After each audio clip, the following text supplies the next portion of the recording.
Hi friends, welcome back to my channel, Sophia Reads Everything. I have a lot to go over with you guys.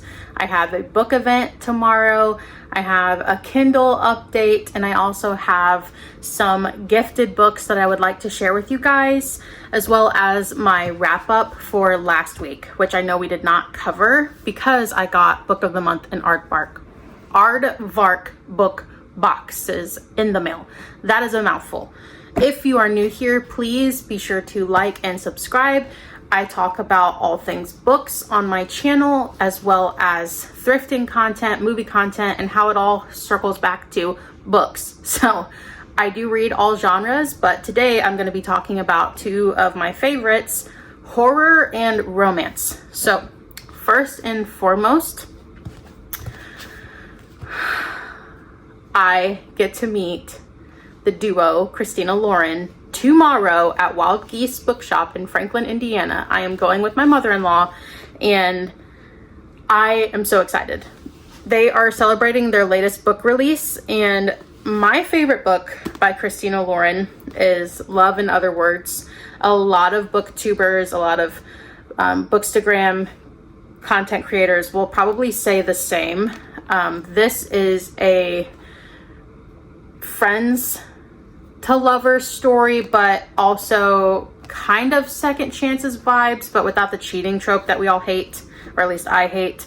This basically follows this young girl who is trying her best to make a place in the world, and she runs back into the guy that she grew up seeing and confiding in and experiencing a lot of firsts with, and they left things on bad terms, and you have got to read this book. It is fabulous. It is very emotional, very heartwarming, and it's one of my favorite romance books when I think about just contemporary romance, just classic romance reading.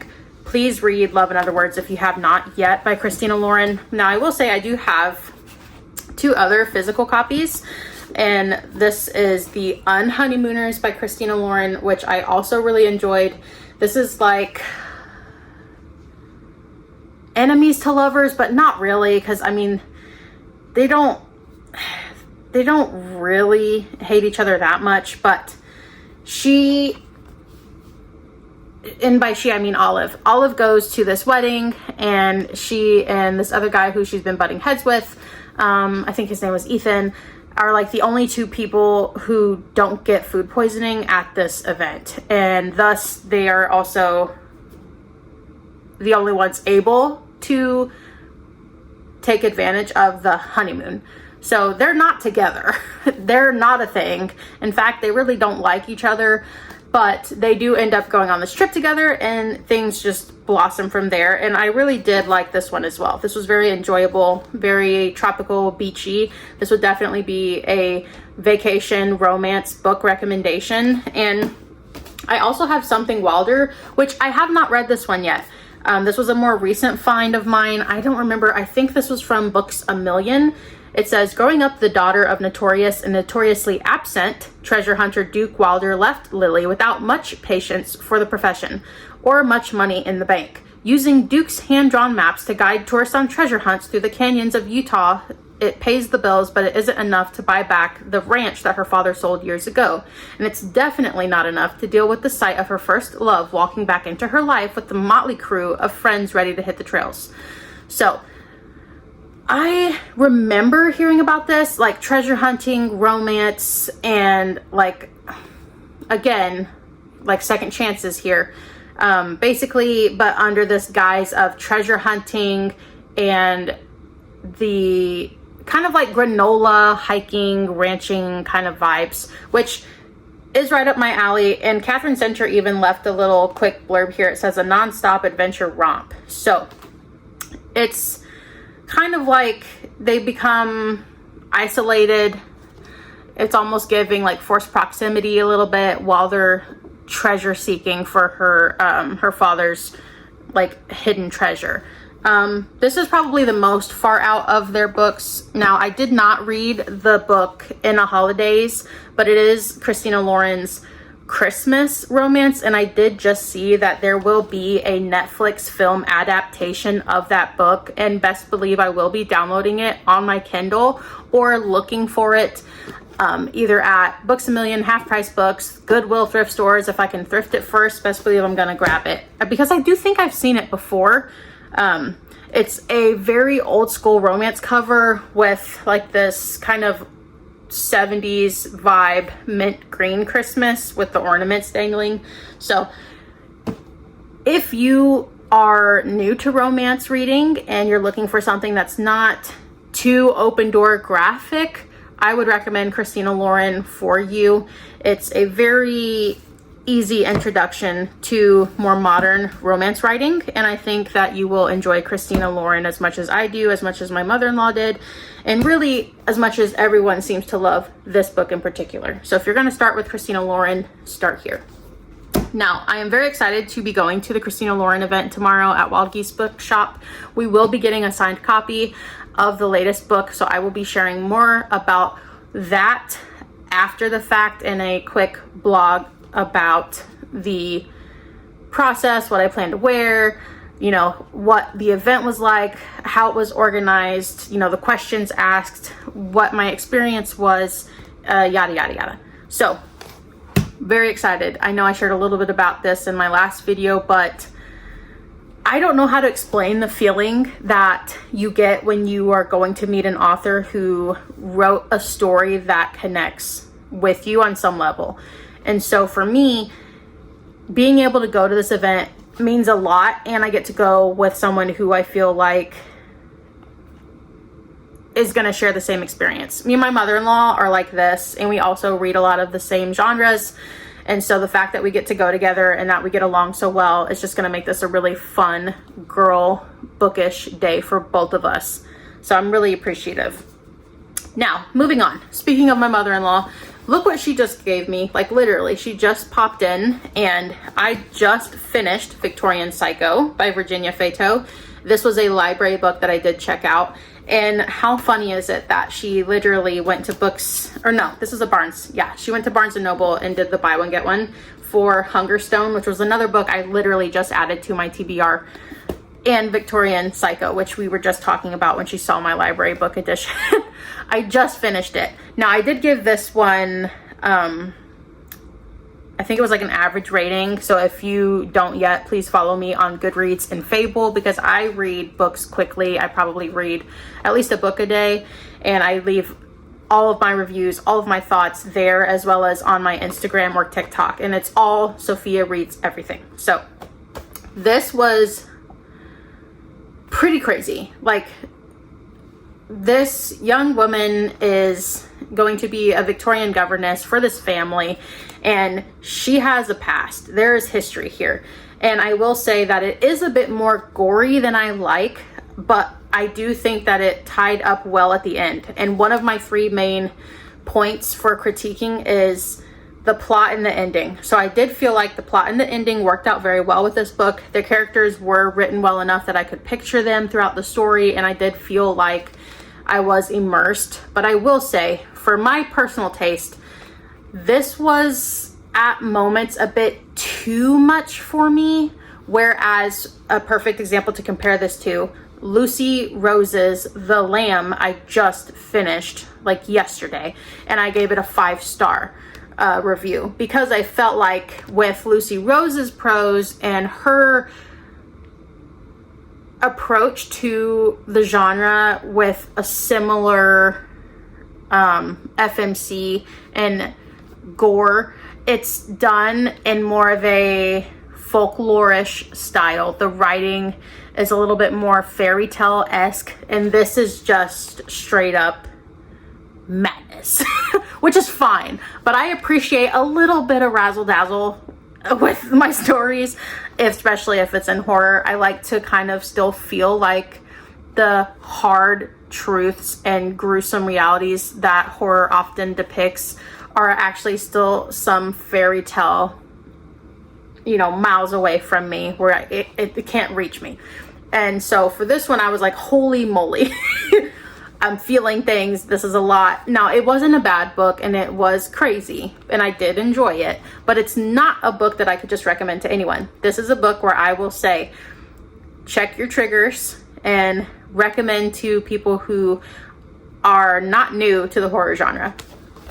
But I will be adding that to my horror bookshelf, and I'm very appreciative because I did like the book, and I will probably never forget that book. So next we have Hunger Stone by Kat Dunn. This is a feminist reworking of Carmilla, which is like the queer novel that came before Dracula. So it was the inspiration for Bram Stoker's Dracula. It says, it's the height of the Industrial Revolution, and 10 years into Lenore's marriage to steel magnate Henry, their relationship has soured. When Henry's ambitions take them from London to the remote British moorlands to host a hunting party, a shocking carriage accident brings the mysterious Carmilla into their lives. Carmilla, who is weak and pale during the day, but vibrant at night. Yeah. She stirs up something deep within Lenore, and before long, girls from the local villages fall sick, consumed by a terrible hunger. What kind of hunger, I wonder? As the day of the hunt draws closer, Lenore begins to unravel, questioning the role she has been playing all these years. Torn between regaining her husband's affection and the cravings Carmilla has awakened, soon Lenore will uncover a darkness in her household that will place her at a terrible risk. Oh. Look at the cover. The cover is fabuloso.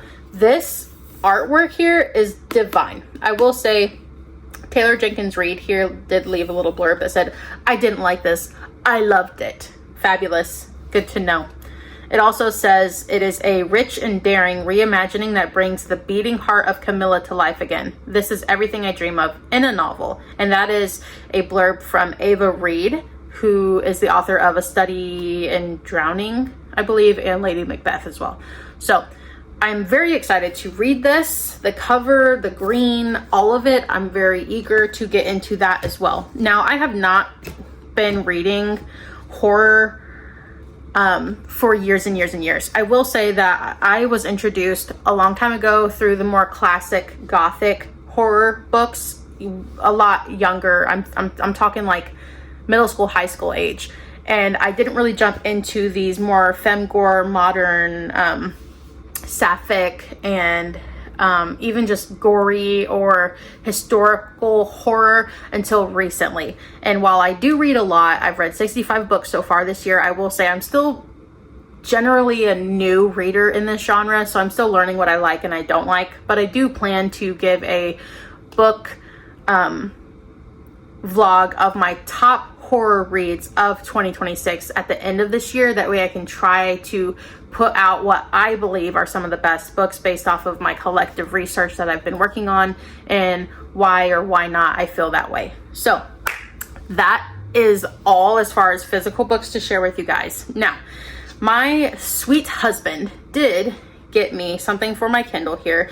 And yes, this is a 10th generation Kindle Paperwhite. I will not buy something until what I currently have is broken or stolen from me. So this is the OG Kindle.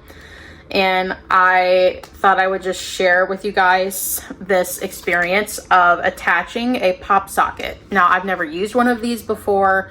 And while I was interested in a clear one, my husband went ahead and got me a black one just because he saw that I added it to cart. He doesn't know that I just put stuff in the cart sometimes while I'm still looking. So he was so sweet and ordered this, but it is black, so it's okay though.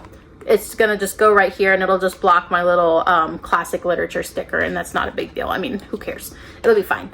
So I've never used a pop socket, and I am going to do my best here to try to attach this without looking ridiculous.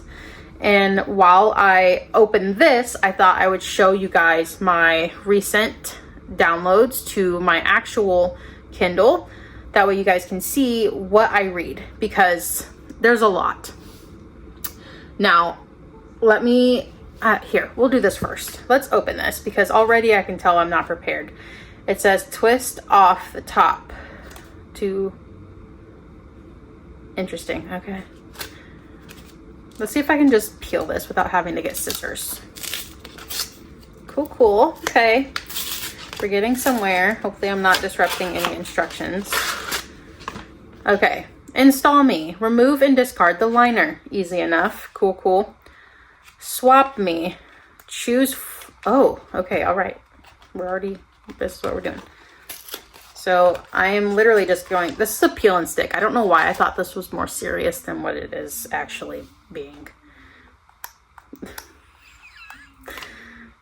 It's literally this simple. You know what though? Kudos, because the marketing on that package design is fabulous. I really thought that this was going to be some big, event. I'm wondering, should I put this up top? Because I kind of hold it like here. So maybe, please hold. Why am I so nervous to just stick this on here? I'm just going to do it. Oh my God, I stuck it. Is it center? Oh my God, it's a little to the left. That's okay. Now I just have to close it, press it down. Okay, cool. Oh, you can swap the tops. Heck yes. Okay, so at least I can decorate it. So with pop sockets, apparently, even if you get a more simple pop top, you can untwist the top and then swap it out. Ooh, I see. Oh my God. Okay, let's see. You know what? I can see why everyone has one of these now, because that actually makes a huge difference. I can't tell you the amount of carpal tunnel challenges I've had with trying to hold this thing at night, and this just solved that. Oh, fabulous. I was wondering how this worked, because I was like, if this just sticks out the whole time, it's going to really irk me. But no. Okay, nevertheless, here we go. I have most recently downloaded We Have Always Lived in the Castle, which is like a gothic horror. In the Great Quiet by Laura Voigt. Guard in the Garden by Z.S. Diamante, which is a PTSD cozy read about this. I think it's this man that comes back from war and he ends up gardening, which, if you guys don't know, I have PTSD and I just felt like I had to read that story. I also got A Time of Dread by John Gwynne, which I have yet to read his books. I have The Hunger of the Gods and what is the other one? Malice is book one of the other one. Or is it the Fallen Gods series? I'm not sure. John Gwynne has been doing a lot of work, and I appreciate his backstory and, the struggles he's overcame to really write these fantastical worlds and series that are compared to Game of Thrones. And I am very excited to read the series, but I do know that it will take a lot of my time. So I've been working on thrifting the first book, or the first, second books in all of the different series. That way, when it does come time for me to read those, I can sit down, maybe during the winter and just pound through them, because I know I'm going to love them. I'm going to be obsessed. I love anything fantasy, dragons, monsters, medieval, war. Give it to me. I eat it up. Next, I have She's Not Sorry by Mary Kubica. I have Natural Beauty by Ling Ling Huang, which is another body horror, femgore-esque type of horror read. I have Phantom by H.D. Carlton, which is the author of the Cat and Mouse Duet, the Haunting Adeline series. Now, I will say I enjoyed Haunting Adeline, and I could have done without the rest.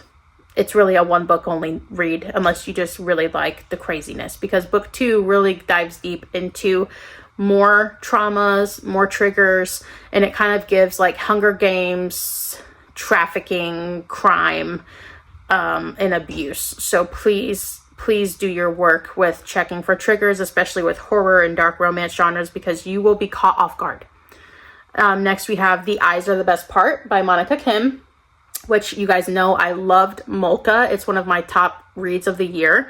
A lot of my 5-star reads this year are in the horror genre. So if you guys want to see that, I did do a wrap-up video for the first half of the year. So be sure to go watch that. And then I also downloaded The Caretaker by Marcus Clearer. I'm not sure how you say his name, but The Caretaker is one of those books that I just see everyone ranting and raving about on Fable. And I have a couple of the book club girlies telling me that it just shocked them. And so I'm excited to read that. I also have The Divorce by Frida McFadden, obviously, and The Very Definition of Love, which is a new romance release by Sophia Benoit. Yeah, so that's just kind of like a little introduction into my Kindle. I do have a lot of dark romance on here as well, monster romance as well, because again, I do be reading everything. And so with that, I just want to thank you guys for spending time with me today. I am just trying my best here.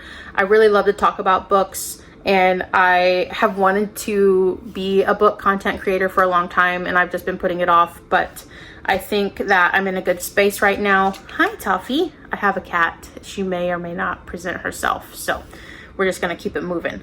But I have pushed myself in a lot of ways over the last few years, and hosting a book club was a wonderful thing. I was nervous to do, but I'm glad I did, because now I've met so many great people, and it's a regular monthly get together.